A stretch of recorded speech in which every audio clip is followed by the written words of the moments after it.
What's up, everyone? How are you today? Today's episode is about how to apply for ESL teaching jobs in Japan. Most of you already know how if you've watched my videos, read my book, and have partaken in a few email or Skype consultations, vice versa. For those of you who do not know, I'm just going to go over a few recap points. Basically, if you want to look for a teaching job in Japan at an English language school, English language center, or what have you, simply look at the scroll down credits after this video. There are tons of great websites and scroll down credits, so please have a look at all of those. You can also simply type into Google ESL teaching jobs in Japan, and then boom, you'll have an infinite list of jobs that you can apply for.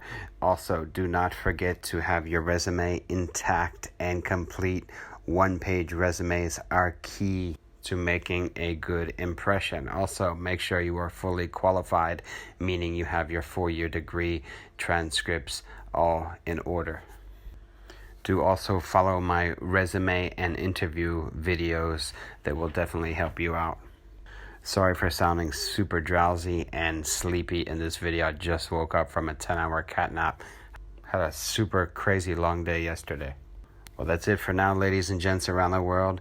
Don't forget to check out my website, GetRichTeachingEnglish.com, and get my book if you have not yet. I do provide Skype and email private one-on-one consultations for those of you lads and lasses who need further in-depth counseling on the best advice possible on where and how to teach ESL abroad and how to get rich teaching English. Resume, revamp, edit, and reference services are also available on my website at GetRichTeachingEnglish.com. Y'all have a wonderful day. Until next time, take it easy, stay tuned for more vids, and peace out.